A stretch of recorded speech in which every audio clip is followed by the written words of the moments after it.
नमः सिद्धिभ्यः।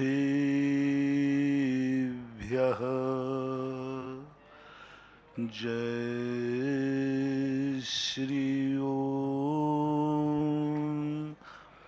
नमः सिद्धिभ्यः।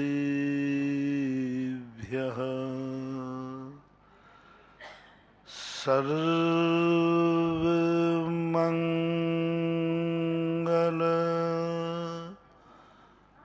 मांगल्यम्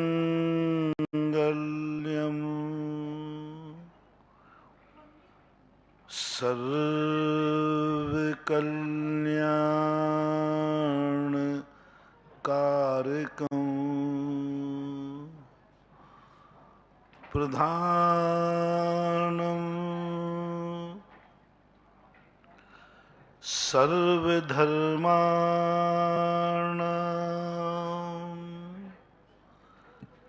जैनं जयतु शासनं जैनं जयतु शासनं जैनं जयतु शासनं। पंच परमेष्टि भगवान की जय हो। आचार्य श्री गुरुवर कुंद कुंद महाराज की जय हो। आचार्य श्री गुरुवर विद्यासागर महाराज की जय हो। बोले परम पूज्य निर्यापक श्रमण मुनि पुंगव 108 श्री सुधा सागर जी महाराज की जय हो। समस्त मुनि संघ की जय हो। कल प्रसंग चला था, सब कुछ दुनिया में हमारे लिए बना है, फिर भी हमारे पास कुछ भी नहीं। सारे दुनिया में जितनी भी चीजें बनाई हैं प्रकृति ने, कोई भगवान को मानता है, कोई प्रकृति मानता है, कोई कर्म मानता है। नेचुरल रूप से जितनी भी दुनिया में चीजें हैं सब जीव के सुख के लिए, जीव के लिए ही है, पर फिर भी जीव दुखी क्यों है? चलने के लिए धर्म द्रव्य दिया प्रकृति ने कि जब भी तुम चलोगे हम तुम्हारे सड़क की व्यवस्था करते हैं। 24 घंटे सदा धर्म द्रव्य तुम्हारे लिए मौजूद रहेगा। कोई भी इसमें कभी भी ना गड्ढे आएंगे, ना कोई निर्माण कार्य होगा। अनादि अनंत काल से धर्म द्रव्य ने चलने की सुविधा प्रकृति ने हमें दी, फिर भी हम नहीं चल पा रहे हैं, फिर भी हम चलने को तरस रहे हैं। फिर भी दुनिया में कितने जीव हैं जो जन्म से विकलांग हैं, चल नहीं पाते।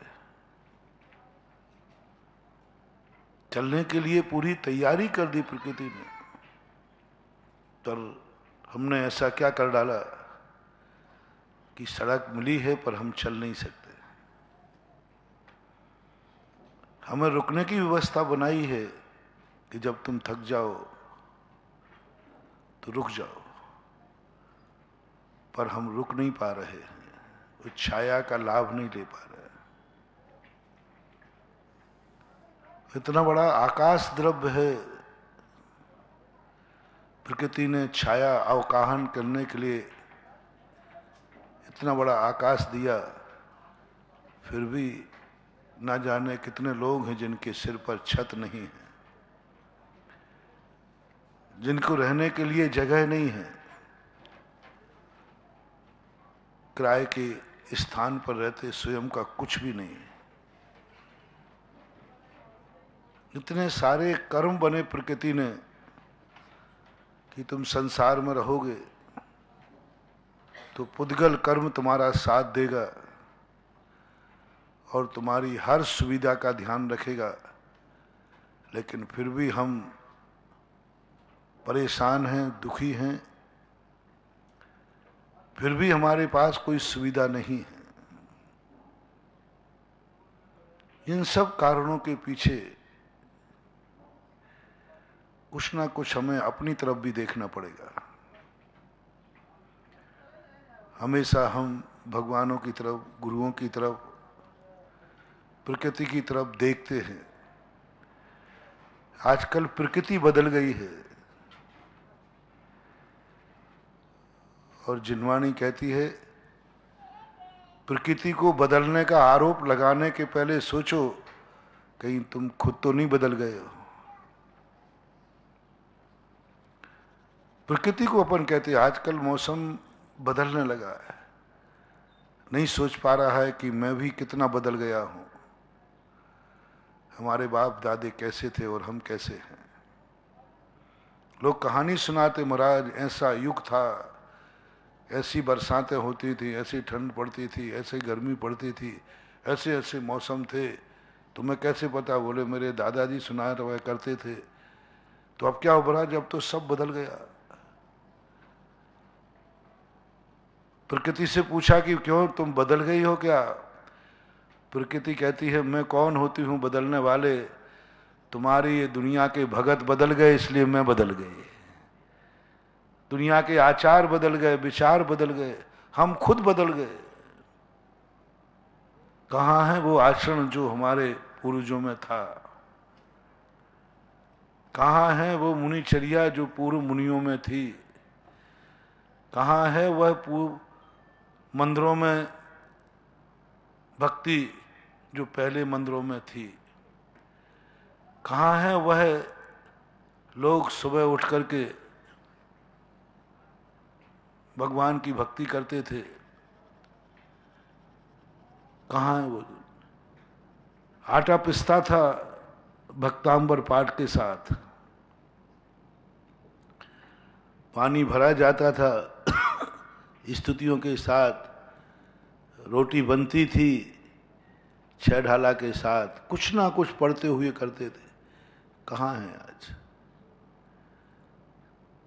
कुछ सोचो, विचार करना है कि हमने अपनी जिंदगी में कितना बदलाव ला गया। क्या हम पुरानी उन संस्कृति पर अपने जीवन को कायम रख पाए? प्रकृति तो एक नटनी के समान नाचती है, तबला तो हमारे हाथ में है। हम जैसा तबला बजाते हैं प्रकृति नाचने लग जाती है। पुण्य का बजता तो पुण्यमय हो जाती, पाप का बजता तो पापमय हो जाती। हम नहीं देख पा रहे हैं कि हमारे तबला कौन सा बज रहा है। इसलिए सबसे पहले हमें अपनी तरफ देखना है कि सब कुछ हमारे लिए होकर हमारे पास कुछ भी नहीं है। क्यों हुआ ऐसा?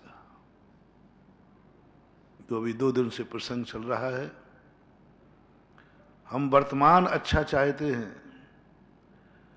भविष्य अच्छा चाहते हैं, लेकिन हम इतिहास, अतीत का हिसाब नहीं देना चाहते। दुकानदार के पास तुम माल लेने आए हो, माल दे दो, मुझे उधार दे दो, कल मैं दे दूंगा। पर दुकानदार ने पूछा, जो कल ले गए थे उसकी वसूली? बस यहां पर फेल हो तुम। ठीक है, आज तुम मेरी दुकान पर आए हो और कल के लिए मांग रहे हो, लेकिन जो कल ले गए थे उसकी तो उधारी कहाँ है? वो तो चुकाओ पहले। क्या जवाब है तुम्हारे पास? 2 दिन से प्रवचनों को यही विषय ले रहा हूं। तुम्हारी रेपुटेशन ये है कि जिसका लिया आज तक नहीं दिया, तुम्हारा क्या खाके भग जाएंगे? जिसका लिया आज तक नहीं दिया, तुम्हारा क्या खाके भग जाएंगे? ये है हाल चाल। इसलिए सारे दरवाजे बंद हो गए, सब दरवाजे बंद। कोई देने को तैयार नहीं, कोई भी देने को तैयार नहीं। भगवान के दरवाजे बंद, गुरुओं के दरवाजे बंद, संसार के दरवाजे बंद, परिवार के दरवाजे बंद, माता पिता के दरवाजे बंद, यहाँ तक कि हवाओं ने भी दरवाजा बंद कर दिया। इसको ऑक्सीजन नहीं देना, इसकी श्वास वापस ले लो। हवाओं ने बंद कर दिया दरवाजा, श्वास नहीं ले पा रहे कितने जीव संसार में हैं। अब देखो ये सारी श्वासें ऑक्सीजन हमारे लिए बनी थी, और कई जीव कितने हैं जो श्वास लेने को तरस रहे हैं, श्वास ही नहीं ले पा रहे। श्वास के दरवाजे बंद हो गए, सब दरवाजे बंद। कोई व्यक्ति हमारे लिए सुनने वाला नहीं। पानी के दरवाजे बंद कर दिए, पानी नहीं पी सकते, पानी नहीं पी सकते आप, ऐसी बीमारी हो गई। मुंह से नहीं ले सकते, नली से पिलाओगे। पानी नाराज है, पानी ने उधारी बंद कर दी। भोजन नहीं खा सकते, भोजन की थाली ने उधारी बंद कर दी। भोजन जितना संसार में फल फूल अनाज हैं, ये सब अपने लिए खाने को बंद थे, अपने लिए बनाए गए थे, उन्होंने दरवाजे बंद कर दिए। इसको खाने नहीं मिलना चाहिए। नार की जीव की तो ऐसी हालत कर दी, तीन लोक में ऐसा कोई भी जीव नहीं है जिसके खाने पीने की व्यवस्था ना हो। सब खाने, एक इंद्री भी खाता पीता। एक नार की जीव है जिसके खाने की कोई व्यवस्था नहीं। पूरे ब्रह्मांड की शक्तियों ने कह दिया इसका खाना पीना बंद करो, ना पीने को दिया जाए ना खाने को दिया जाए। तो ये संसार में भोजन पानी काहे के लिए है? बोले सब जीवों के लिए। तो मैं भी जीव हूं, नहीं तुम्हारे लिए पाबंदी है। ऐसा क्या पाप कर डाला उसने कि भोजन पानी के रास्ते बंद कर दिए? ऐसा क्या कर डाला कि पेड़ों के सब कुछ लग रहा है, पेड़ों पे फल, लेकिन वो खा नहीं सकता। सारी पृथ्वी मां है, अपने लिए है, लेकिन ना जाने कितने जीवों की कैसी किस्मत है जिनके पास एक गज भी जगह नहीं है। और मां के सपूत हैं, धरती मां के बेटे हैं हम, और मां के पास इतनी जगह है, इतनी जगह है, कितनी जगह है देख लो आप। पृथ्वी कितनी बड़ी लंबी चौड़ी है, ये सब मां की जगह है, प्रकृति मां की है। पृथ्वी माता कहते हैं। हमारी मां के पास इतनी जमीन जायदाद है और बेटे के पास ये गज भी जगह नहीं है रहने को भी। ऐसा क्या पाप कर दिया कि पृथ्वी ने भी नकार दिया कि इसको 1 इंच जगह नहीं मिलना चाहिए। पूरी जिंदगी भर ये भटकता फिरेगा, किराए की दूसरों की जमीन पर जिंदगी गुजारेगा। क्या किया ऐसा जो मां ने ही दरवाजे बंद कर दिए? नहीं, इसको 1 इंच भी जगह नहीं मिलेगी, सब तरफ से बंद। लक्ष्मी ने दरवाजे बंद कर दिए। धन छपता है बैंक से किसके लिए? सरकार जो नोट लाती है किसके लिए? जनता की सुविधा के लिए। लो साहब, लक्ष्मी का दरवाजा बंद हो गया, 1 कौड़ी भी नहीं मिलेगी। भीख मांग ले, मिल जाए तो ठीक, नहीं तो वो भी नहीं मिलेगी। ऐसे ऐसे संसार में जीव हैं, करोड़ों अरबों रुपया सारी दुनिया में है, लेकिन उसके कटोरे में किसी ने अभी 4 आने भी नहीं डाले। पाबंद कर दिया। लक्ष्मी ने कहा मैं पड़े पड़े सड़ सकता हूं, गोदामों बैंक के लाकरों में पड़ा रह सकता हूं, स्विट्जर बैंक के खातों में मेरी जिंदगी खत्म हो जाए, लेकिन इस पापी को 1 कौड़ी भी नहीं देना। लक्ष्मी ने दरवाजे बंद कर दिए। कितने पापी हैं जो 1-1 पैसे को मोहताज हैं। कैसे पाप किए? 1-1 पैसे को, खाने को पैसे नहीं, दवाई को पैसे नहीं, लेकिन बच्चों की पढ़ाई के लिए पैसा नहीं है। बच्चे हैं, उनकी दवाई के लिए पैसा नहीं है। कैसी जिंदगी? ये पाबंदी किसने कर दी? क्यों कर दी ये पाबंदी? कि सारी दुनिया में कितने धन दौलत है और मेरे पास 1 कौड़ी नहीं। और सारा धन जनता के लिए था। मैं भी जनता के बीच का हूं। कितने ऐसे लोग दुनिया में हैं जो जनता के नाम पर कहलाते हैं, नागरिक हैं, जनता हैं, और सारी जनता की सुविधाओं के लिए इतना धन छापा जाता है, लेकिन उसकी बदकिस्मत कैसी है कि पावन नोट लगा हुआ है, इसको एक कौड़ी भी नहीं मिलना चाहिए। गरीब लोग सुने, एक के पास करोड़ों रुपया लाखों में रखा है और एक भीख मांग रहा है। ऐसी तुम्हें क्या पाप कर डाला तुमने जो नोटों ने, लक्ष्मी ने पाबंदी कर दी? कितनी पाबंदियां तुम्हारे ऊपर, सब तरफ के तुम्हारे लिए बहिष्कार कर दिया, और कोई देने वाला नहीं, कोई दया भी नहीं कर रहा है, कोई दया नहीं कर रहा। कितने लोगों के लिए स्थितियां बनती हैं, कोई दया नहीं। मैंने कल या परसों कहा था, किसी भी बैंक के पास चले जाओ, किसी सेठ के पास चले जाओ, यदि पुरानी उधारी तुम्हारी चढ़ी है, तुम रो रो के मर जाना, तो दया नहीं करेगा कोई, करने का सवाल ही नहीं उठता। बैंक ही नहीं गए, बोले कि मरो तो मर जाओ। देखो साहब, मेरा लोन पास नहीं किया तो मैं सुसाइड कर लूंगा। बैंक कहता कर लो। बोले क्यों?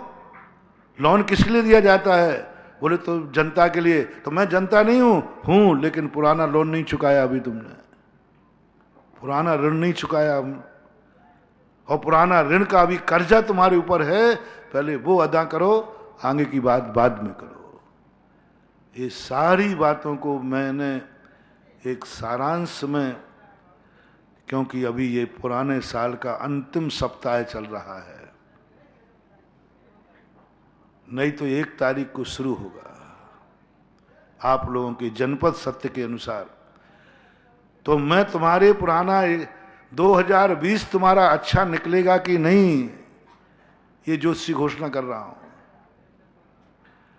2020 तुम्हारा कैसा होगा, कोई तुम्हारे लिए अच्छे से श्वास ले पाओगे कि नहीं, अच्छे से खाना पीना खा पाओगे कि नहीं, 2 पैसे हाथ में बचा पाओगे कि नहीं, एक मकान बना पाओगे कि नहीं, एक घोड़ा गाड़ी खरीद पाओगे कि नहीं, 2 पैसा अपने हाथ से दान दे पाओगे कि नहीं, 2 पैसा कहीं कभी तुम भगवान का अभिषेक शांति धारा कर पाओगे कि नहीं, कभी तीर्थ यात्रा कर पाओगे कि नहीं।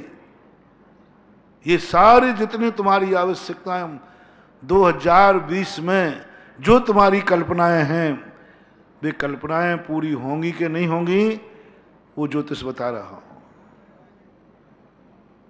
ज्योतिष बता रहा हूं। और इतनी सा ज्योतिष है, तुम चाहते हो, जो मैंने परसों कहा था कि हे भगवान, मुझे इस साल 2020 में मुझे श्वास लेने में तकलीफ नहीं हो, ऑक्सीजन बढ़िया मिलती रहे, शुद्ध वायु। तो मैंने कहा था परसों, मिल जाएगी। पहले 2019 में तुम्हें श्वास दी गई थी, उसका तुमने क्या किया, वो हिसाब दो। श्वास दी, अपन अभी 2019 में जिंदा है कि मरे हुए हैं? अपन सब बैठे, बोलो भाई, जिंदा बैठे कि जिंद बैठे हैं? जिंदा बैठे। श्वास से मिली कि नहीं, उसका हिसाब चाहिए। इन श्वासों का तुमने क्या उपयोग किया? दुरुपयोग किया है तो प्रकृति माँ, आप लोग भी, आपका बेटा यदि आपका दिए हुए धन से गलत कार्य करे तो फिर दूसरी बार उसको धन दोगे या पाबंदी कर दोगे? पाबंद कर दें, क्योंकि ये तो पैसा दो तो और गलत कार्य करता है, शराब पीता है। इसी प्रकार प्रकृति माँ कहती है, इसको श्वास कब देना, पहले पूछो 2019 की श्वासों का इसने क्या किया। तो परसों बताया था, क्या किसी श्वास पर तुमने नमोकार मंत्र पढ़ा? किसी श्वास पर तुमने कोई भगवान का नाम लिया? किसी श्वास पर तुमने कोई अच्छा कार्य किया? इसलिए मैंने कहा था परसों कि 24 घंटे में 1 बार 9 बार नमोकार मंत्र पढ़ लिया करो, इसलिए नहीं कि मोक्ष जाना है, इसलिए कि अगली साल मेरा परमट श्वास का मंजूर हो जाए ऑक्सीजन सिलेंडर, इसलिए पढ़ा रहा था। तुम समझते हो महाराज लोग हमसे धर्म करा करके और धर्मात्मा बनाना चाहते, नहीं, धर्मात्मा बनाया नहीं जाता, धर्मात्मा तो बनता है। धर्मात्मा बनाया नहीं जाता। धर्म एक ऐसी चीज है जो जबरदस्ती नहीं पिलाई जा सकती। धर्मात्मा जबरदस्ती नहीं बनाया जा सकता। हम पकड़ के जबरदस्ती बना भी देंगे तो वो मन से अधर्मी बना रहेगा, मन से पाप करता रहेगा।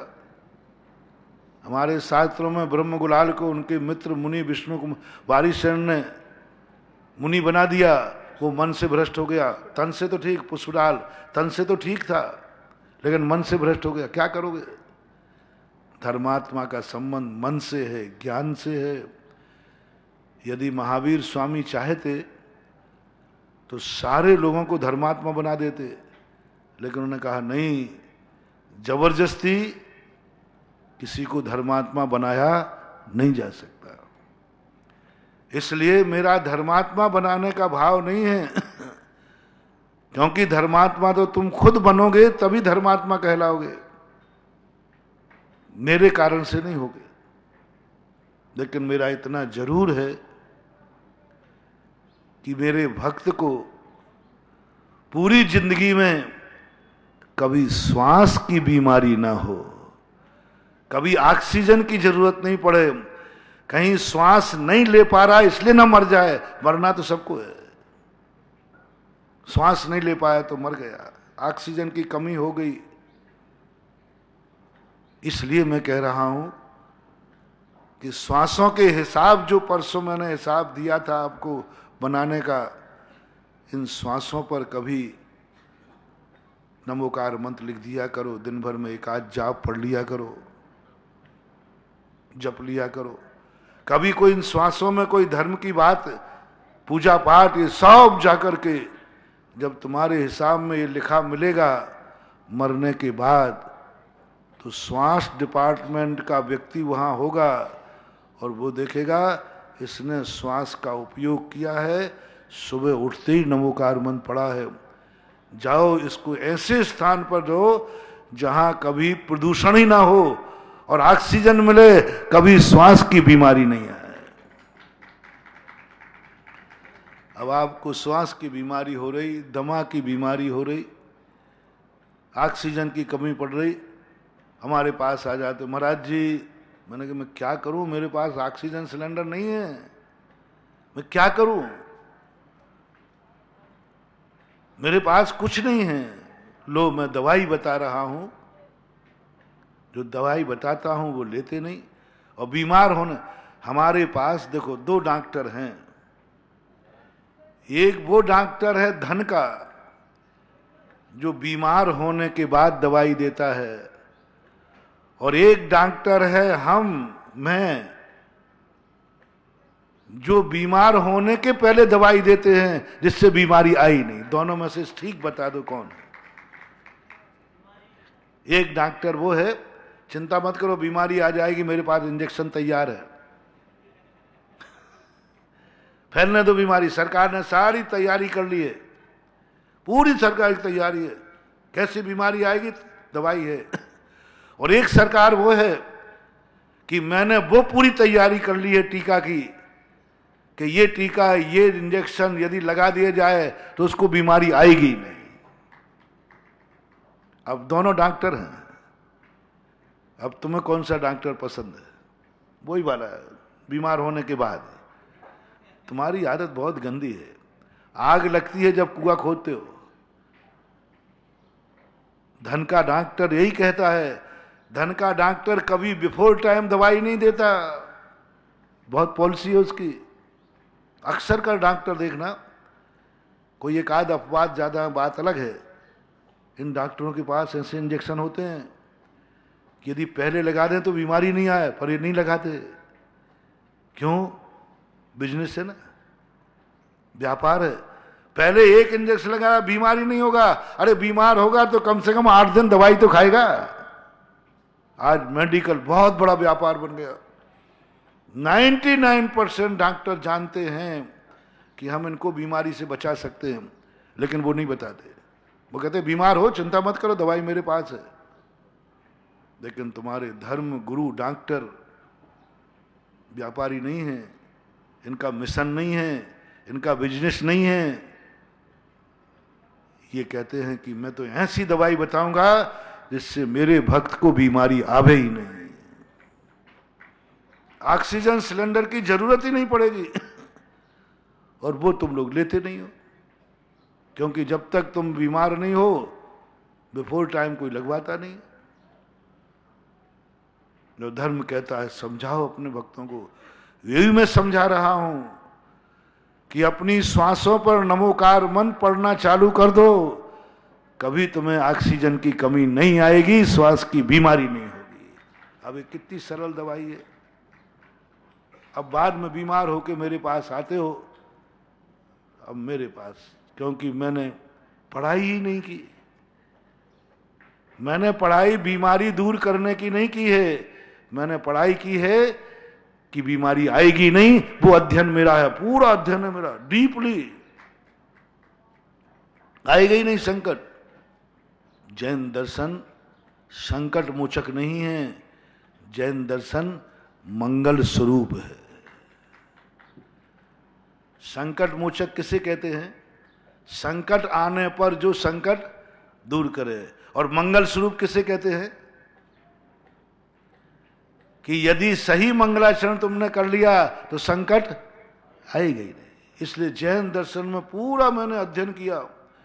जैन दर्शन में मंगल की चर्चाएं, अरहंत संकट मोचक नहीं, अरहंत मंगलम। अरहंत संकट मोचक शब्द नहीं कहा, उन्होंने कहा अरहंत मंगलम। सिद्ध को संकट मोचक नहीं कहा, सिद्ध मंगलम। साधु को संकट मोचक नहीं कहा, साहु मंगलम। धर्म को संकट मोचक नहीं कहा, धम्मो मंगलम। मंगल स्वरूप है। कितनी बड़ी साइंस, कितना बड़ा सिद्धांत था, कितनी बड़ी करुणा थी। उन्होंने कहा ये तीनों चारों मंगल हैं। केवली पण्णतो धम्मो मंगलम। मंगल थे, सब मंगल है। ये मंदिर मंगल है, ये शांति धारा मंगल है, ये पूजाएं मंगल हैं, ये हारदान मंगल है, ये प्रोचन मंगल है, ये जाप मंगल, सब पूरा सब कुछ मंगल ही मंगल है। और मंगल कार्य करने के पहले किया जाता है मंगलाचरण या कार्य करने के बाद? पहले किया जाता है।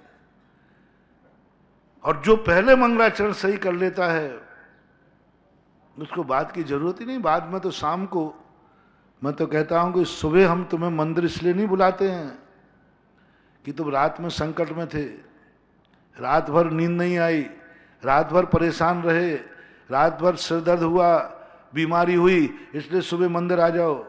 नहीं, ये है ही नहीं। सही इसलिए बुलाते हैं कि प्रातः काल हो गया है, मंदिर आ जाओ। यदि सही मंगलाचरण हो गया तो दिन भर तुम्हारा पोर आ रहा है, मंगल ही मंगल है। बस सुबह आ जाओ जल्दी। सुबह क्यों मंदिर बुलाते हैं? क्योंकि व्यापार करने जा रहे हो, धंधा पानी करने जा रहे हो। मंगल स्वरूप का दर्शन करके जाओ, मंगल क्रिया करके जाओ, अभिषेक करके जाओ। जैसे तुमने जल को इतनी ऊंचाइयां दी हैं, अभिषेक करने का पुण्य देखो। जल को तुमने इतनी ऊंचाइयां दी, जल सामान निम्नगा था और तुमने भगवान के ऊपर ढालकर इतना पावन कर दिया कि मुनिराज ने भी उसको सिर पे धारण कर लिया। अब तुम्हारा मंगलाचरण हो गया, दिन में तुम्हारी ऊंचाइयां बढ़ेंगी। जिस कार्य में जाओगे तुम्हारी इज्जत बढ़ेगी, धन बढ़ेगी, शौहरत बढ़ेगी, सब बढ़ेगा, क्योंकि तुमने किसी को बढ़ाया है। मंगल स्वरूप कार्य करने के पहले करो। प्रातः होने के दिन शुरू होने के पहले मंगलाचरण करो, शुरू होने के पहले दर्शन करो, शुरू होने के दिन शुरू होने के पहले मंदिर आओ। शाम को मंदिर, फिर शाम को जो मंदिर आया जाता है वो मंगलाचरण के लिए नहीं आया जाता है, आभार के लिए आया जाता है कि भगवान मेरा कार्य हो गया। दोनों टाइम गृहस्थ को मंदिर आना है। बस एक टाइम आऊं तो मैं अभी बता देता हूं हानि लाभ क्या है। जो सुबह सुबह मंदिर आते हैं उनका मंगलाचरण तो सही होगा, कार्य सही हो जाएगा। और शाम को यदि मंदिर नहीं आए आभार मानने के लिए तो फिर तुम्हारे लिए वह मंगलाचरण कभी फलेगा नहीं। एक बार फलेगा, दूसरी बार फिर उधार नहीं मिलेगा। भगवान का दर्शन बेकार। अब तुम कितना ही करते रहना, क्योंकि तुमने आभार नहीं माना है। अच्छे दिन आने के बाद बुरे दिन क्यों आते हैं? क्योंकि जिन कारणों से अच्छे दिन आए थे उनका तुमने आभार नहीं माना। बहुत सारे लोग कहते महाराज जी मेरे बहुत अच्छे दिन थे, मेरे अब बुरे दिन आ गए, मैं बहुत स्वस्थ था, मैं बीमार हो गया, पहले अमीर था मैं गरीब हो गया, ऐसा क्यों हुआ? पिछले साल इस बात के रहस्य को मैंने आमा के अंदर करीबन 10 दिन प्रवचन दिए थे कि व्यक्ति ऊंचाई पे जाने के बाद नीचे क्यों गिर जाता है, अच्छे दिन से बुरे दिन क्यों आते हैं। मात्र एक कमी, जिस कारण से हमारे अच्छे दिन आए थे उसका हमने आभार नहीं माना। तो जो जो सुबह मंदिर आ रहे हैं कार्य प्रारंभ, यदि वो शाम को मंदिर नहीं आएंगे तो आगे सुबह आने वाला मंदिर तुम्हारा बेकार जाएगा, भगवान के दरवाजे बंद हो जाएंगे। ये स्वार्थी है। जब काम शुरू करना तो आ जाता है और काम हो जाता है तो सो जाता है। काम शुरू करना तो आ जाते हो और जब काम हो जाए तो सो जाते हो। इसलिए मैं अपने भक्तों से कहना चाहता हूं कि मेरी इच्छा है कि सुबह मंदिर तुम आओ जिससे संकट ही नहीं आए, और शाम को मंदिर आओ जिससे वो संकट दोबारा ना आवे। पहला सुबह का दर्शन किस लिए? संकट आवे ही नहीं। और शाम का दर्शन किस लिए? कि ये संकट दोबारा रिपीट ना हो, आवे नहीं। इसलिए आभार में जाओ। हर व्यक्ति के लिए जो सुबह दर्शन करने जाते हैं उनसे मेरा बहुत अच्छी तरह से कहना है, 1 मिनट को सही, 9 बार नमोकार मंत्र को सही, शाम को मंदिर जरूर जाना सोने के पहले। सुबह का मंदिर वर्तमान है और शाम का मंदिर भविष्य है। सुबह जो तुम मंदिर गए हो उससे वर्तमान संभलेगा और शाम को जो मंदिर गए हो उससे भविष्य संभलेगा। अब देख लो, आपको वर्तमान ही संभालना है कि भविष्य भी है? भविष्य संभालना है तो शाम का मंदिर जाना का अर्थ वही हुआ जो समझाने की भाषा में कि भाई मुझे और माल चाहिए है, तो उनका कहता भाई कल का उधार देना पड़ेगा। तो वो सबसे पहले जाकर के कल का उधार चुकाता। पहले सेठ जी जमा कर, क्यों कोई माल चाहिए? नहीं नहीं, पहले कल के जमा करो। और जैसे ही तुमने कल का पैसा जमा करा, सेठ जी कुछ पूछेगा, बोलो और कितना चाहिए। खुश किस लिए हो गया वो? बोलो ना, किस लिए खुश हो गया वो? अभी तो कह रहा था कि साहब आपके लिए कोई माल नहीं है, और जैसे ही अतीत का चुकाया बोले ले जाए। ये तो बस यही सिस्टम मंदिर में समझना। शाम को तुम मंदिर में गए तो भगवान इतना खुश होता है, इतनी खुशी सुबह से ज्यादा खुशी होती है। भगवान जब व्यवहार में बैठता है तो दुकानदार को माल बेचने में ज्यादा खुशी होती है, उधार देने में ज्यादा खुशी होती है कि उधारी जब आती है तब खुशी होती है। थोड़ा मुझे शेयर करो। आप लोग तो सब व्यापारी है, उधार खूब माल बेच रहे हो, खूब दे रहा है, ले जा ले जा ले जा, उतनी खुशी नहीं है। डर है, पता नहीं लेकिन अब उधारी लौट के आती है तो सबसे ज्यादा खुश होता है। बस भगवान सबसे ज्यादा खुश होता है शाम को। सुबह तो बांट रहा है, सुबह तो दे रहा है, सुबह तो तुम्हें भोग दे रहा है, ले जाओ मंगलाचरण, ले जाओ मंगल स्वरूप, ले जाओ लो गंधोदक, ले जाओ आशीर्वाद, ले जाओ। सुबह मंदिर में दातार भंडार खुलता है। सुबह सुबह महान आत्माओं का हमेशा ध्यान रखना, सुबह सुबह उनकी दातारी होती है, सुबह उनका भंडार खुलता है, सुबह वो लुटाते हैं अपना सब कुछ। सुबह उठते ही ब्रह्म मुहूर्त से लुटाना चालू कर देते हैं, मन से खूब लुटाते हैं। हमेशा जब भी किसी महान आत्माओं से चाहिए है, किसी मंदिर में कुछ चाहिए है, किसी गुरु से कुछ चाहिए है, प्रातःकाल चुनना, 12 बजे के पहले पहले का समय चुनना। किसी तीर्थ यात्रा सम्मेद शिखर सुबह सुबह चुनना। कोई अतिशय क्षेत्र में जाना है, वहां का अतिशय चाहिए, सुबह सुबह चुनना। किसी गुरु का आशीर्वाद चाहिए, सुबह सुबह चयन करना, क्योंकि महाशक्तियां सुबह का समय मांगलिक होता है, सगुन होता है। ढलते सूर्य में दोगे लौट के नहीं आता, और चढ़ते सूर्य में दोगे ब्यास सहित लौट के आता है। तो तुम ही बनिया नहीं हो, हम लोग भी बनिया से कम नहीं हैं। तुम भी तो किसी को कुछ देते हो ना, तो क्या सोच के देते हो? शकल भी देखते हो, अकल भी लगाते हो कि ये माल लौट के आएगा कि नहीं आएगा। ऐसा ही भगवान सर्वज्ञ है, वो सोचता है हमें सुबह बांटना है, तो किस समय बांटो? बोलो 12 बजे के पहले का समय शुभ मानती है दुनिया कि 12 बजे के बाद का?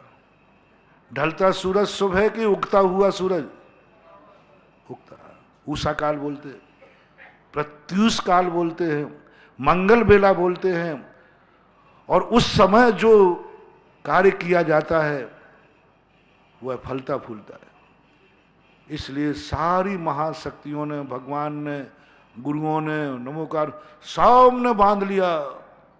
ब्रह्म मुहूर्त बनाया सुबह, शाम का ब्रह्म मुहूर्त नहीं होता, शाम का तो राक्षस पहर है। सूर्य अस्त होने के बाद राक्षस पहर, और सूर्य उदय होने के पहले ब्रह्म मुहूर्त है।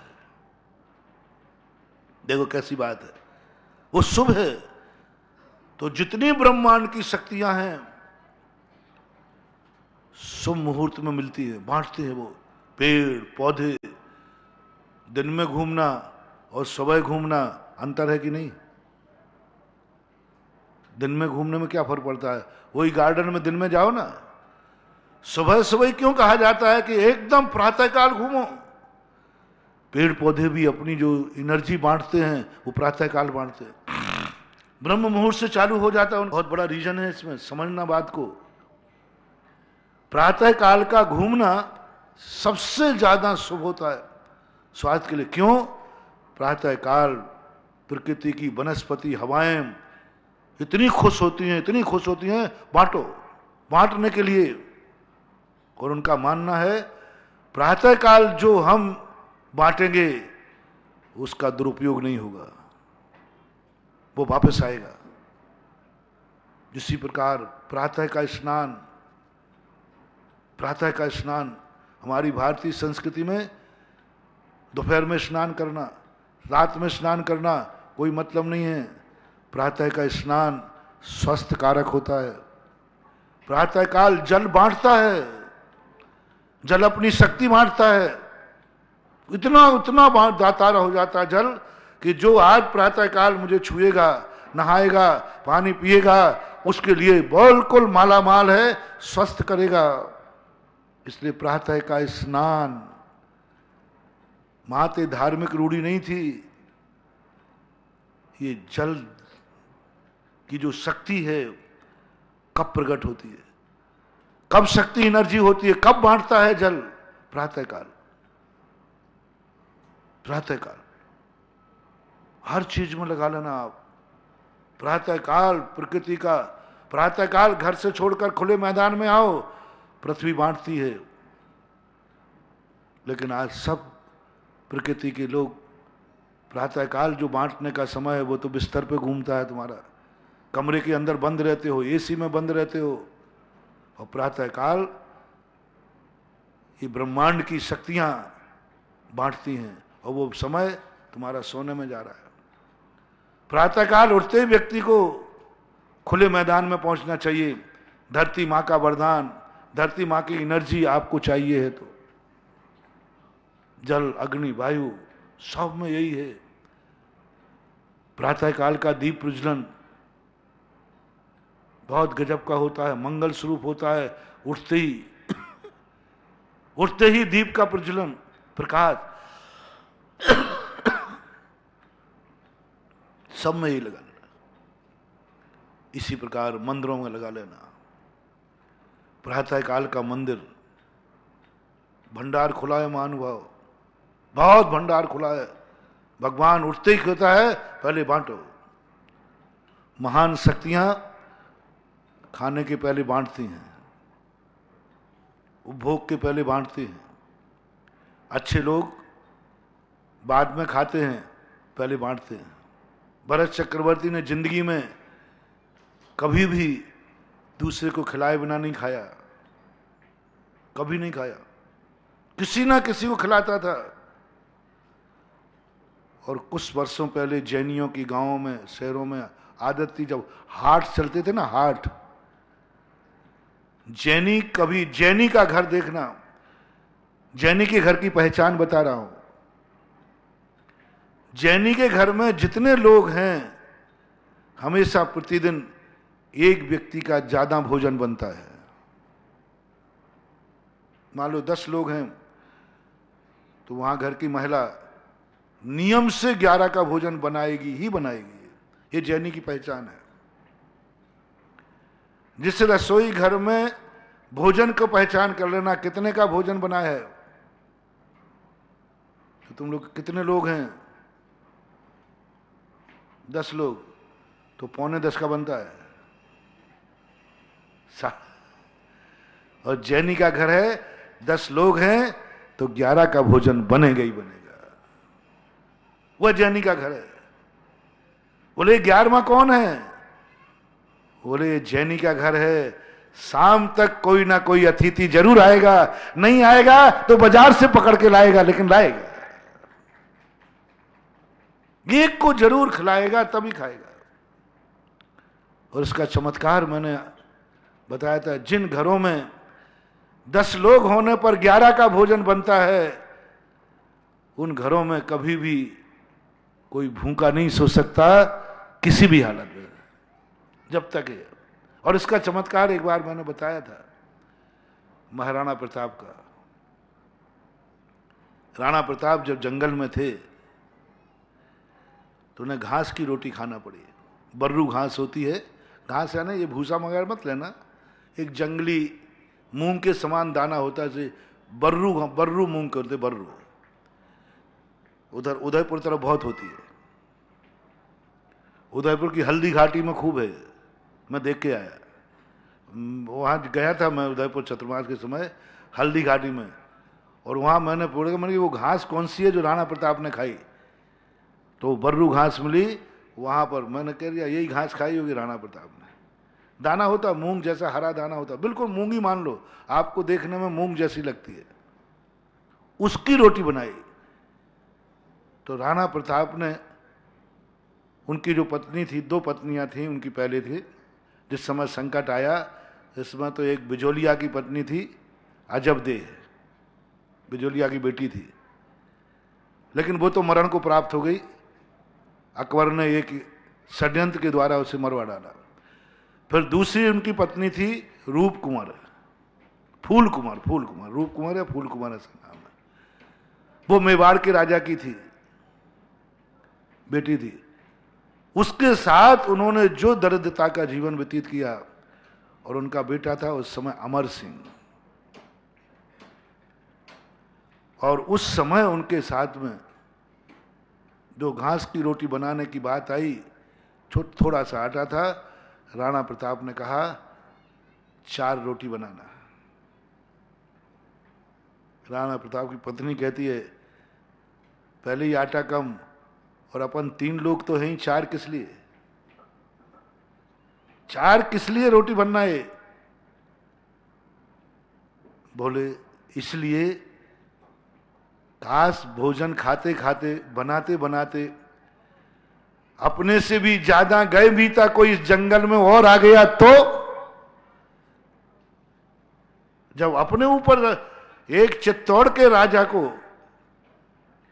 एक उदयपुर के राजा पर संकट आ सकता है, इतना बड़ा शक्तिशाली पर, इतने बड़े धर्मात्मा पर, जिसने कभी आपने सोचा था कि चित्तौड़ की महारानी बनके तुम आई थी, तो कभी सोचा था कि तुम्हारे ये दिन आएंगे? तो किसी और का भी आ सकता है, उसके लिए एक रोटी बनाना। ब्रह्मांड देख रहा है, ब्रह्मांड की शक्तियां कांप गईं। ऐसा भी धर्म होता है क्या? खाने को लाले पड़े हैं, खाने को दाना नहीं है, फिर भी चिंता किसकी है? फिर भी दान देने का भाव। लोग कहते हैं महाराज जी आप कितना दान दिलाना चाहते, सबके प्राण लेना चाहते हो क्या? हर चीज में दान, हर चीज में दान, हर चीज में। थोड़ा गरीबों की चिंता किया करो महाराज। मैं तो नहीं करूंगा, गरीबों को तो नहीं करूंगा, अमीरों को भली कर दूंगा कभी दया, गरीबों को तो नहीं करूंगा। क्योंकि मुझे रहस्य मालूम है कि गरीब जब अमीर बनेगा तो इसी दान की रोटी से बनेगा। बड़े बड़े दान दिए गए, बड़े बड़े दान दिए गए, तब देवता नहीं आए, तब ब्रह्मांड नहीं कांपा। लेकिन ऐसी गरीबी में घास की रोटी के समय 4 रोटी बनेंगे। अरे ऐसे में क्या विचार करना? संकट में था, स्वयं भोजन खाते थे, नहीं, 4थी रोटी बनेगी। बस उसी दिन से राणा प्रताप के अच्छे दिन शुरू हुए हैं, उसी दिन के। और जैसे उन्होंने वो 4थी रोटी रखी, पुण्य बदलना शुरू हो गया। लेकिन पुण्य भी परीक्षा करता है कि इसने 4थी रोटी निकाल तो दी, लेकिन एक और परीक्षा लो। अग्नि परीक्षा के बाद भी एक परीक्षा होती है। हमारे पूज्य आचार्य महाराज ने लिखा, अग्नि परीक्षा के बाद भी एक परीक्षा।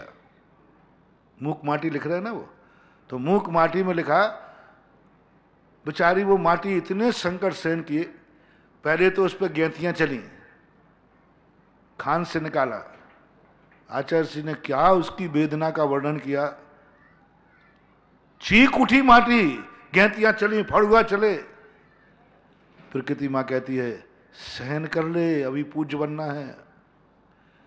फिर उसको दुर्मट से कूटा गया, उस समय की वेदना।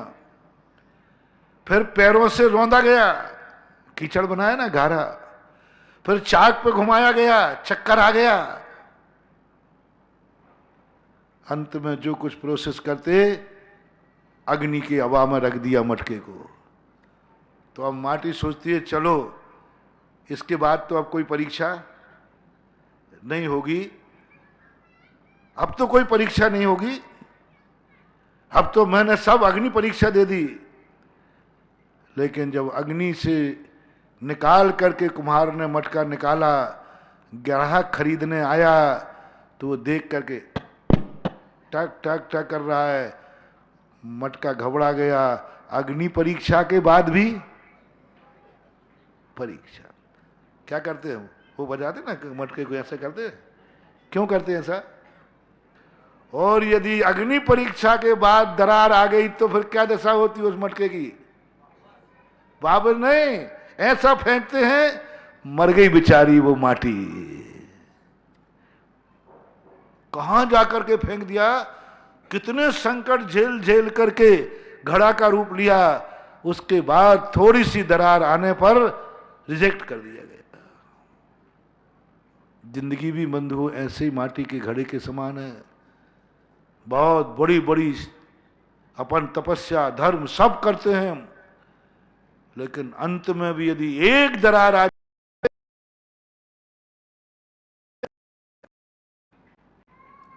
नकुल और सहदेव ऐसे ही थे, अग्नि परीक्षा हो रही उनकी। कितने नकुल सहदेव ने सबसे ज्यादा संकट झेले, मां का छाया उठ गया। पांडव, धर्मराज, भीम और अर्जुन के लिए तो कुंती जिंदा थी, लेकिन ये तो माद्री के थे ना, तो माद्री तो इनको जन्म देते ही मरण को प्राप्त हो गई। जैन दर्शन के अनुसार बीमारी से मरण को प्राप्त हुई, वैष्णव दर्शन के साथ पांडु के साथ सती हो गई माद्री, तो अनाथ हो गए। और अनाथ के बाद जब दीक्षा ले ली, अग्नि परीक्षा हो रही है, अग्नि के आभूषण पहना दिए, गरम गरम आभूषण पहनाए गए, आग में जला दिया, उसमें भी जलने को तैयार हो गए, कुछ नहीं, लेकिन थोड़ी सी एक दरार आ गई, थोड़ा सा राग जाग गया और तुरंत जाकर रिजेक्ट कर दिया, मोक्ष के दरवाजे तक पहुंच गए और वापस कर दिया, तुम्हारे में थोड़ी सी दरार आ गई। गजब। अग्नि परीक्षा की भी परीक्षा होती है जीवन में, बहुत कठिन साधना होती है। तो हमारे लिए विचार करना है कि हमें आखिरी तक भी, अग्नि परीक्षा के बाद भी परीक्षा की तैयारी करना है। और ऐसी तैयारी के लिए कैसे करें, क्या करें? अग्नि के बाद तो सब शुद्ध हो जाते हैं, लेकिन अग्नि परीक्षा के बाद भी कभी कभी उस मटके में दरार आ जाती है। ऐसे ही अपनी जिंदगी में अंतिम परीक्षा और करना है। प्रकृति कहती है, अब क्या परीक्षा कर रहे हो? इतने संकट में भी हल्दी घाटी में राणा प्रताप धर्म का ध्यान रख रहे हैं, दान का ध्यान रख रहे हैं। आप लोगों की थोड़ा सा देख लो रे मुखड़ा दर्पण में, यहां तक भी तुम्हारे लिए ध्यान रखना है धर्म को। घास की रोटी आ रही, तुम तो कहोगे अब कहां तक दे, मैं पेट खाने मरे क्या? तुम झुंझला जाओगे, तुम्हें झुंझलाहट आ जाएगी। दान दान दान, मर जाए प्राण ले लो, खाने को तो है नहीं। देवी फिरे दिनों की मारी, पंडा कहे सीधो लाओ, है? जिस दिन तुम्हारे लिए कोई खाने को नहीं मिला हो और दूसरे दिन यदि कोई भिखारी तुम्हारे दरवाजे आ जाए, तो सही बताओ, भगवान करे नहीं जावे, नहीं तो मरेगा। अनंत चौदस के उपवास के सुबह यदि कोई आ जावे, वहीं पे देख लेना गुस्सा। अभी तो मैं तो मर रहा हूं। राणा प्रताप की परीक्षा होती है। कर्म ने कहा एक परीक्षा और दो राणा प्रताप, उसके बाद चमत्कार दिखाता हूं। और एक बिलाव आया और वो जो चौथी रोटी थी वो तो लपेट के रख दी थी पत्तलों में। थाली में कितनी रखी थी? 3 रखी थी। तीनों बैठ रहे थे और तीनों उठा करके ले गए। अब राणा प्रताप जी, अब बोलो क्या करना है? पत्नी ने, फूल कुंवर ने कहा वो एक रखी है अभी।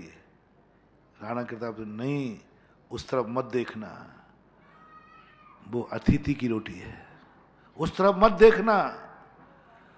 अरे हम और आप तो नहीं देखेंगे, लेकिन ये अमर सिंह तो बेटा है, ये तो छोटा है, इसको तो खिला सकते हैं। नहीं, राणा प्रताप ने अमर सिंह को अपनी छाती से लगा लिया, थप्पी दे करके सुलाने लगे, लेकिन वो रोटी उसको खाने नहीं दी। वो रोटी खाने नहीं दी। संकल्प कर लिया था ये रोटी तो अतिथि की होगी, शाम तक जब नहीं आएगा कोई तब देखेंगे। शाम तक नहीं आएगा, पहले अभी अतिथि का इंतजार तो करो, दिन भर पड़ा हुआ है। शाम को नहीं आएगा तब शाम को खिलाएंगे। राणा प्रताप अपने बेटे अमर सिंह को समझा रहे हैं, थप्पी दे के भूखा सुला रहे हैं, लेकिन अतिथि की रोटी खाने के लिए भाव नहीं करने दिया। माधव अमर सिंह ने कहा भी, पिताजी वो तो है एक रोटी रखी। बेटा नहीं, वो अभी नहीं, वो शाम को देखेंगे, अभी नहीं खाना। बस सारा ब्रह्मांड कांप गया और तुरंत ब्रह्मांड ने ऐसा चमत्कार दिखाया कि भामाशाह का दिमाग पटला और वो एक रोटी ने भामाशाह की 30 लाख कितनी असरफी लेकर के पहुंच गया। कुछ लाखों में है, हजार में लाखों में संख्या मुझे मालूम नहीं, हाँ 25 लाख के लगभग इतनी असरफी गाड़ियों में भर करके लेके पहुंच गया। कैसे बदल गया दिमाग उसका? इतने दिन से क्यों नहीं बदला था? भामाशाह उस समय भी तो थे जब चित्तौड़ से भागे थे राणा प्रताप, भागे थे, रातों रात भागे थे। राणा महाराणा प्रताप, उदय सिंह और इनकी 4 रानियां थी, माता थी, 4 माताएं थी। उदय सिंह की 4 पत्नियां थी और चारों पत्नियों को लेकर के राणा प्रताप, उदय सिंह के पिताजी और अमर सिंह इनको लेकर के भागे थे, छुप करके भागे थे और भाग करके चित्तौड़ पर अकबर ने कब्जा कर लिया। फिर जाकर इनके पिताजी के नाम पर उदयपुर बसाया, उदयपुर राणा ने के नाम पर उदयपुर बसाया। ये 15वीं शताब्दी की घटना है, 15वीं और 16वीं शताब्दी के बीच की घटना है। उदयपुर का महल बचाया। जब उदयपुर बस गया तो अकबर ने फिर उस पर नीयत खराब की, तो उदयपुर को तो ऐसे तहस नहस किया कि अंत में उदयपुर में ये हालत कर दी राणा की। भामाशाह तो उस समय भी थे। चित्तौड़ से भागने के बाद भामाशाह ने क्यों नहीं कुछ दिया? नहीं दिया। वो एक रोटी का दान, एक रोटी का दान बीज बन करके और 25 लाख सोने की मोहरें फली उस खेत में, तो एक रोटी रखी थी। अब बोलो, यदि मैं तो सावधान रहता हूं, किसी को बिल्कुल भी खाने को नहीं हो, बिल्कुल भी खाने को नहीं हो, और उससे मैं कहूं कि भाई थोड़ा दान दे, वो कह महाराज जी कुछ भी खाने को नहीं है, कुछ तो होगा। बोले महाराज एक रोटी रखी है, उसी में से दे दे। तो आप सुनने वाले क्या करोगे? साधु है कि कसाई है? कसाई। क्या क्या टाइटल। मैं जब जब दान पे उपदेश देता हूं ना, तो कुछ लोग मुझे बहुत बुरी बद्दुआ देते। दान का प्रोत्साहन दिया नहीं और मुझे बद्दुआ आई नहीं, चारों तरफ से बद्दुआएं आती हैं। अब महाराज को अभिषेक पे पैसा लगा दिया, शांति धारा पर पैसा लगा दिया, महाराज का बस चले तो दर्शन पे भी लगा दें, महाराज का बस चले तो भी अपने दर्शन पे लगा दें। और क्या क्या टाइटल मिलते मुझे खूब जम के, क्योंकि सबसे ज्यादा दान पर मैं ही बोलता हूं और सबसे ज्यादा बद्दुआएं मुझे मिलती हैं। लेकिन चिंता मत करना रे, मैं बदलने वाला नहीं हूं, क्योंकि मैं उस गरीब का सच्चा गुरु हूं, उसको अमीर बना के रहूंगा चाहे कुछ भी करो। और अमीर बनाने का तरीका यही है, गरीब पर दया मत करो, उससे कहो एक रोटी में से भी देना है दे दे, आधा टुकड़ा दे दे। ऐसी स्थिति बन जाती है। तो कभी अपनी जिंदगी में विचार किया करो कि आज क्या है, सारी पृथ्वी तुम्हारी है। आज रोटी ने दरवाजा बंद कर दिया, नार की जीभ का उदाहरण दिया, सारे दरवाजे बंद होते जा रहे हैं, क्या मामला है? अब जो दरवाजे की सुबह की बात जो मैं कह रहा था, उसको कहते हुए आगे बढ़े। सुबह टाइम आपका दातारी का होता है, महापुरुषों का, भगवानों का, सबसे ज्यादा ध्यान रखना। मंदिर जैसे बने तैसे सुबह का टाइम निकालो, माला सुबह दो, जो कुछ भी है, जब तुम्हें चाहिए है दुनिया में, बाद में सो जाना, सुबह उठ जाओ, प्रकृति गोद में घर से बाहर निकल आओ, पेड़ों की दुआ लो, क्योंकि सुबह पेड़ अपनी एनर्जी बांटते हैं। घर में मत पड़े रहो बिस्तर में, बाहर निकलो, ब्रह्मांड की शक्तियां चाहिए है। सुबह की हवा, सुबह का ऑक्सीजन, सुबह का मंदिर, सुबह का मंदिर। सबसे पहले सूर्य किरण निकलते ही जितने जल्दी तुम मंदिर आ सको उतने जल्दी। पहला एक बार मैंने कहीं अजमेर में प्रवचन दिया था, भगवान रात भर से मंदिर बंद है, पूरी एनर्जी है उसमें रात भर में बनी हुई, जैसे कोई डिब्बा, कोई टंकी का पानी बंद हो और एकदम अपन ढक्कन खोले तो फ्लो आता है कि नहीं, ऐसे ही मंदिर। सबसे पहले वो प्रयास करो, मंदिर का दरवाजा खुलते ही भगवान की दृष्टि और मेरी दृष्टि भगवान पर पड़ेगी, उसके बाद देखूंगा। पहली दृष्टि, प्रथम दृष्टि, किवाड़ खोलते ही मंदिर में कौन जाएगा। दुर्भाग्य है कि मंदिर का पहला दरवाजा माली खोलता है, पहला दरवाजे की एनर्जी माली लेता है और माली को मिलती नहीं, क्योंकि वो श्रद्धालु है नहीं, वो तो आजीविका का मारा हुआ है, वो तो आजीविका के लिए खोल रहा है, वो तो डर से खोल रहा है, भय से खोल रहा है, कर्मों का मारा है, पेट के लिए खोल रहा है, उसको नहीं मिलने वाली, व्यर्थ में जाती है, उसको मिलेगी नहीं, क्योंकि मजदूर है वो तो नौकरी कर रहा है। भगवान की संपत्ति, भगवान की एनर्जी तो, भगवान की वसीयत तो भक्त को मिलती है, नौकर को नहीं। दरवाजा खोलते नौकर को कुछ नहीं मिलने वाला, भक्त को मिलेगा। होड़ लगना चाहिए। मेरा कहना है आप इसको कभी प्रैक्टिकल करना, जब आप बहुत परेशान हो, बहुत तकलीफ में हो, कम से कम कुछ दिन के लिए नियम ले लेना, भगवान का दरवाजे खुलते ही पहली दृष्टि से मैं भगवान को देखूं, खुलते ही वह एनर्जी आप करके देखना, इसका लाभ उठाना, कुछ दिन करके देखना। पहला वहां जाके बैठ जाना, इंतजार करना माली का, और माली से कहना माली चाबी मुझे दे दे, मैं खोलूंगा, और खोल करके घरवाला का दरवाजा खोल करके उस समय की तुम ऊर्जा लेना, बहुत ऊर्जा मिलेगी मानूंगा, बहुत मिलेगी। प्रैक्टिकल करना प्रातःकाल सुबह, और बाद में जब खुल गया टंकी का पानी का, बाद में तो फिर फ्लो चलेगा धीरे, जो होगा पहली बार का वो तुम चूक जाते हो।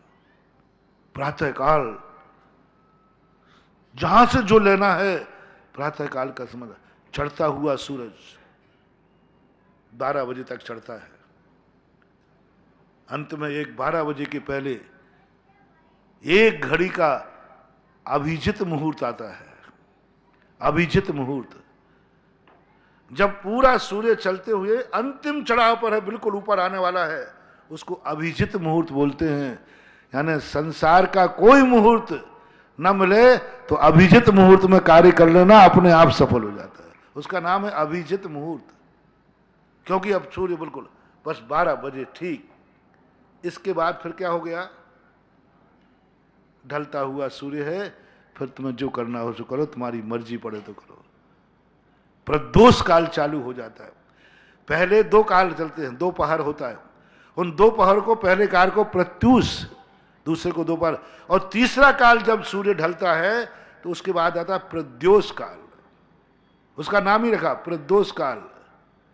3 घंटे तक चलेगा ये प्रदोष काल। फिर आ जाता है सायंकाल, और पहले 2 काल बड़े शुभ नाम दिए, इसलिए सुबह जरूर आपको यदि ब्रह्मांड से, भगवान से, गुरु से, नमोकार मन से, प्रकृति से कुछ चाहिए है तो महानुभाव सुबह का समय चुनना, क्योंकि उस समय महान शक्तियां बहुत खुश होती हैं देने में। ये तो हुआ आपको, आपकी बात बता दी ना, अब आपको माल मिल गया ना, उधार बट गया, सवेरे उधारी बढ़ती है, सवेरे उधारी बढ़ती है, सुबह उधारी बढ़ती है। जाओ सुबह ले आओ माल मंदिर में से, उधार मिलता है, कहो ब्याज भी नहीं लगे।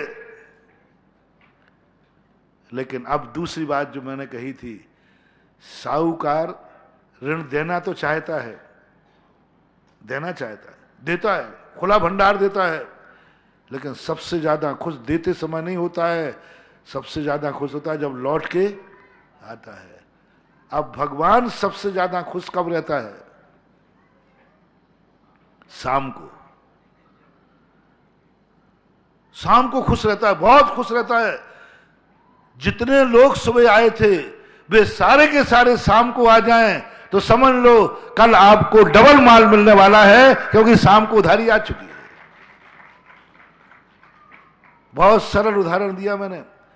सेठ उधारी आने के समय जितना खुश होता है, इतना ही शाम को तुम मंदिर जाओगे तो भगवान खुश होता है, मंदिर खुश होता है, वर्गणाएं खुश होती हैं।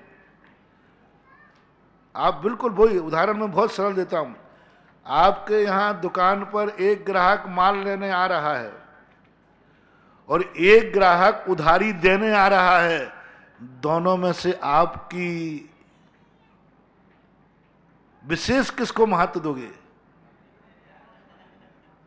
मैं सब उदाहरण सेट करके रखता हूं, क्योंकि मेरे शास्त्रों के उदाहरण तो तुम्हें ज्यादा समझ में आते नहीं। दोनों ग्राहक आए, एक उधारी देने आया है और एक उधार लेने आया है, तुम सबसे पहले किसको समय दोगे?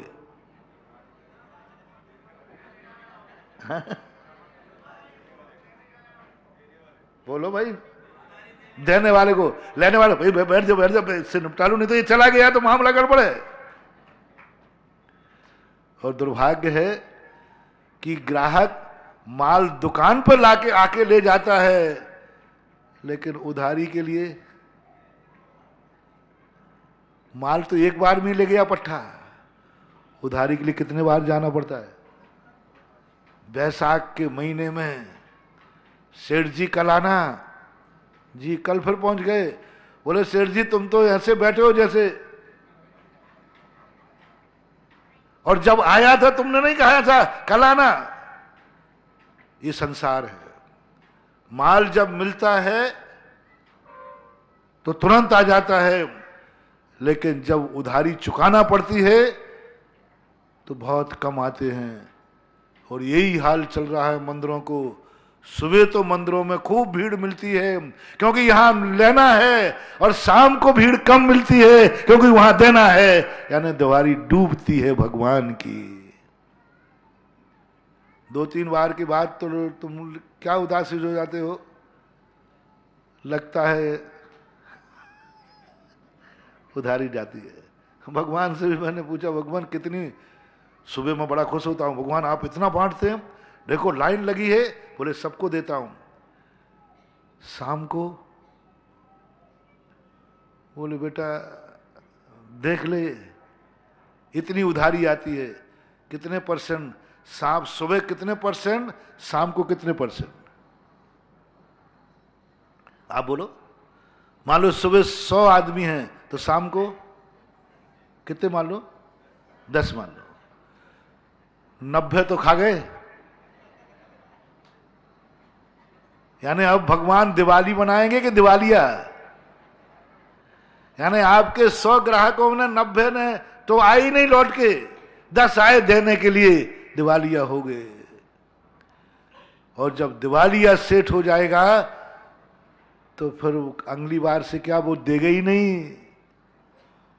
समझो, प्रातः काल जाने वालों से मेरा कहना है, शाम का जाना मत छोड़ना। भगवान बहुत खुश होता है, सही वरदान मिलेगा कल के लिए, आगे आने वाले कल के लिए। ये कुछ भी मांगेगा कल मैं दूंगा, क्योंकि ईमानदारी से उधारी चुकाने आया है, आभार मानने आया है। बहुत खुश हो जाए, इतना खुश होगा कि दूसरे दिन सुबह अपन जो मांगेंगे वो मिलेंगे। और ये रेपुटेशन बनाने का एक ही तरीका है कि शाम को मंदिर जरूर आना। ये इज्जत बनाने वाली बात, रेपुटेशन, रेपुटेशन बनाना है भगवान की जिंदगी सामने।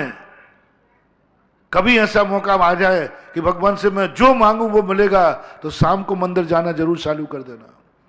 पूरे भारत के लोगों से मेरा कहना है, जो ये चाहते हैं कि मुझे भगवान के सामने कभी मौका पड़े तो जो मांगू मैं मिल जाएगा, तो शाम का मंदिर जाना चालू रखो। इस समय भगवान बहुत खुश होता है। शाम को ये अटकी पे नहीं आया है, सुबह तो अटकी पे आया था, व्यापार के लिए जा रहा था, सुबह अटकी पे आया था, अस्पताल जा रहा था, सुबह अटकी पे आया था, अपना कार्य बनाना था। शाम को ये अटकी पे नहीं आया है, आभार मानने आया है। इसका अर्थ सज्जन आदमी है। कृतोपकारम न विस्मरंती साधवा। सज्जन पुरुष का लक्षण है किए हुए उपकार को भूलना नहीं,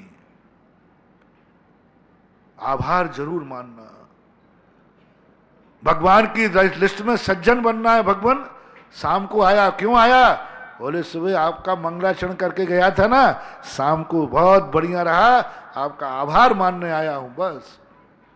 इसलिए दो परंपराएं यदि चालू हो जाएं तो बहुत बड़ा काम हो जाएगा, बहुत बड़ा काम हो जाएगा। मैं आपके लिए इतने सरल रास्ते बताता हूं, इनको तुम मानते नहीं हो और बाद में आ जाते, महाराज जी मैं भगवान के पास खूब प्रार्थना कर ली, कुछ सुनवाई नहीं हो रही है। तो मैंने कही शाम को आता है कि नहीं? नहीं आता। तो मैंने कही जो सुबह मंदिर आता शाम को नहीं आता, तो मैं समझ जाता हूं ये उधार खाऊ आदमी है, फिर मैं भगवान की उसकी सिफारिश नहीं करता। क्यों? जमानत पे मैं और जब्त हो जाऊं, मैं उसके लिए, मैं तो आजकल बहुत बहुत हिसाब किताब से चलता हूं। कई बार मेरी जमानत जब्त हुई है, मुचलका पे छूटा हूं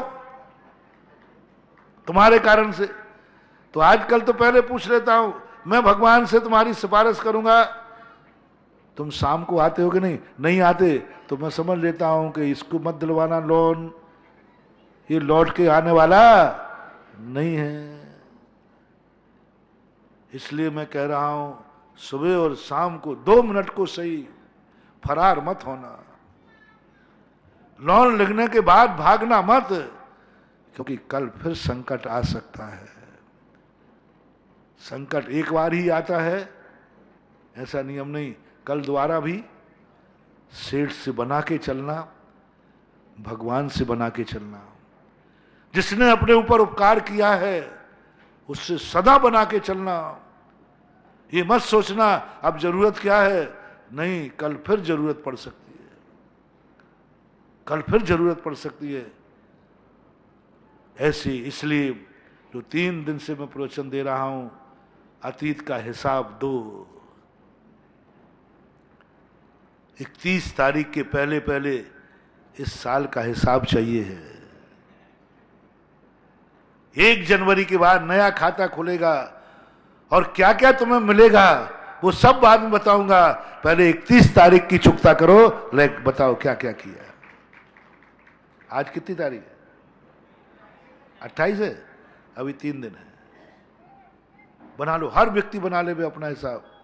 और मैंने सब बता दिया, श्वासों का बता दिया, पेड़ों का बता दिया, पानी का बता दिया। कल बताया था तुम्हें इस साल पानी मिला है, बोलो इस पानी का तुमने क्या क्या उपयोग किया। बोलो इस साल तुम, अगली साल तुम्हें रोटी मिलेगी कि नहीं मिलेगी बाद में बताऊंगा। इस साल सबको रोटी मिली के भूखे रहे सब, बोलो ना। तो खाकर क्या किया तुमने उसका हिसाब दो। रोटी खाके क्या क्या किया उसका हिसाब दो। पानी पीकर क्या क्या किया उसका हिसाब दो। श्वास लेकर के तुमने क्या किया उसका हिसाब दो। जो जो को तुम्हें मिला, भगवान ने आशीर्वाद दिया, उसका हिसाब दो। धंधा पानी भी चला तो उसका हिसाब दो। घाटा लगा हो तो वो लिख देना, लेकिन हिसाब दो तुमने इसका क्या उपयोग किया जो भगवान ने दिया था। इसी को बोलते हमारे यहां धर्म की भाषा में प्रतिक्रमण, इसी को बोलते हैं। आज 3 दिन चिंतन करो कि मुझे इतने बढ़िया साल मिला था, इस साल में मैंने क्या हासिल किया। ऐसा कुछ हासिल किया है जिस पर भगवान को गर्व हो। ऐसा कुछ हासिल किया है गुरु को गर्व हो। ऐसा कोई हासिल किया है कि हवाओं को गर्व हो। ऐसा कोई हासिल किया है देश को गर्व हो। ऐसा कुछ कार्य किया है पेड़ों को गर्व हो। ऐसा कुछ कार्य किया है कि उस रोटी को गर्व हो। ऐसा कोई कार्य किया है उस पानी को भी गर्व हो कि इसने मेरा ये कार्य कर दिया, धन्य है, तूने मुझे भगवान के सिर तक पहुंचा दिया। पानी को गर्व होता है, भाषा नहीं बोलते, वो एनर्जी तो होती है। पानी की एनर्जी गर्व में फूलती है। जिस समय तुम भगवान की दुआ में मिलती है कि नहीं मिलती मुझे पता नहीं, क्योंकि मैं कभी भगवान के भरोसे तो रहता ही नहीं। कल भी मैंने कहा था मुझे उस जल पर भरोसा है, भगवान पर भरोसा नहीं उतना। मुझे उस जल पर भरोसा है। जिस समय भक्त जल ढालता है उस समय जल इतनी एनर्जी देता है, तूने मुझे भगवान के सिर पर भेज दिया। जिंदगी में कभी मैं इतना पावन नहीं बन सकता था कि मुनिराज अपने सिर पर धारण कर लें, और तूने मुझे इतना पावन बना दिया कि मुनिराज गंधोदक ले रहे हैं। बस वो है तुम्हारी दुआ। ये जल की दुआ जरूर है। बहुत गर्व से मस्तक उठाता है जिस समय तुम जल को भगवान के ऊपर ढालते हो। वो जल तुम्हें दुआ देता है जिस समय तुम गिलास भर के मुनिराज की अंजलि में देते हो। वो है दुआ। जल का मस्तक ऊंचा उठ जाता है। कुएं से जब पानी भर के जाता है, ओहो ये भक्त भगवान के ऊपर जाके ले जा रहा है, ओहो ये भक्त मुझे महाराज की अंजलि में पहुंचाएगा, पापी के पास नहीं, महाराज की अंजलि में ये जल पहुंचाएगा। वो जल उस समय एनर्जी, इतनी एनर्जी होती है, वो है दुआ तुम्हारी। यही सब में लगा लेना, आंखों में लगा लेना, मुंह में लगा लेना, कानों में लगा लेना। इन सबको क्या कभी तुमने इस साल ऐसा कुछ किया है जिससे तुम्हारे लिए आंखों को गर्व हो? ये आंखें कहे मैं धन्य हो गया, मैं धन्य हो गई आंखें, इस बार इसने मुझे सम्मेद शिखर की वंदना करा दी। आंखों को गर्व किया है क्या? धन्य है आंखें, इसने पूरी साल में एक दिन भी ऐसा नहीं निकाला जिस दिन सुबह से मुझे भगवान के दर्शन न कराए हों। क्या आंखों का मस्तक ऊंचा उठाया तुमने? ये नियम ऐसे ही नहीं दिलाए जाते। प्रतिदिन दर्शन करो।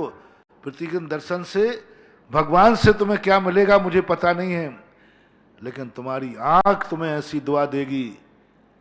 पूरी साल में एक भी दिन नहीं, एक भी दिन नहीं जिस दिन इसने मुझे भगवान का दर्शन नहीं कराया हो। ये आंख तुम्हें ऐसी दुआ देगी, तूने मुझे पूरी साल प्रतिदिन भगवान का दर्शन कराया, लो मैं तुझसे खुश हूं, और एक दिन मैं ऐसा खुश होऊंगा कि तुझे बिना मेरे आंख के भी केवल दर्शन प्राप्त होगा, सारे जगत को देखेगा। तो ये चीजें हैं गर्व की, ये चीजें हैं हमारे परीक्षण की। ऐसे ही सब में लगा लेना, कानों को लगा लेना। ऐसी कोई बात सुनाई कानों में जिसमें कानों को गर्व हो? ऐसा कोई मुंह से शब्द बोला जिस शब्द से निकलते ही सारे दुनिया ने कहा हो वाह क्या वाणी है, क्या शब्द कहा, क्या दुआ किया? क्या तुम्हारी वाणी की प्रशंसा हुई है कभी इस साल में कि तुम्हारे मुख से जो शब्द निकले उनकी प्रशंसा हुई कि निंदा हुई? इसका हिसाब दो। साल भर में तुम बोले तो हो कि नहीं? पहले बता दो। क्यों मौन रहे ये बताओ बहन भाई। बोले बोले बोले बोले, हम पता नहीं कितना बोले महाराज। उनमें से बस वो बता दो कितने शब्द तुम्हारे मुंह से निकले हैं जो दूसरों के लिए अच्छे लगे हों, हित किया हो, उनकी प्रशंसा की हो, और कितने शब्द निकले हैं जिनकी निंदा हुई हो, बुरा लगा हो। तो कभी अपने इस मुंह को लिए भी गर्व का कार्य तुमने किया? सन 2019 में इस साल का ये हिसाब जमाओ। आप ऐसे हाथों को लगा लेना। हाथों से कोई क्यों 24 घंटे में एक बार कहते हैं भगवान के चरण छू ले, एक अर्घ्य चढ़ा दे, कम से कम ये हाथ कह सके ओहो, इसने ऐसा एक भी दिन नहीं गया जिस दिन मुझे भगवान के चरणों तक नहीं भेजा हो। हाथों को गर्व, पैरों को गर्व, धन दौलत को गर्व, सबको समय आपका हो गया। आज इतना ही, और भी जैसे याद आता जाएगा आपको। अभी 3 दिन तक तो मैं मुनीम बन करके बैठा हूं, ऑडिटर करूंगा, और 1 जनवरी को फिर तुम्हें आशीर्वाद दूंगा। पहले पुराना हिसाब चुकता करवा लूं, ऑडिट करवा लूं, फिर महावीर भगवान की जय।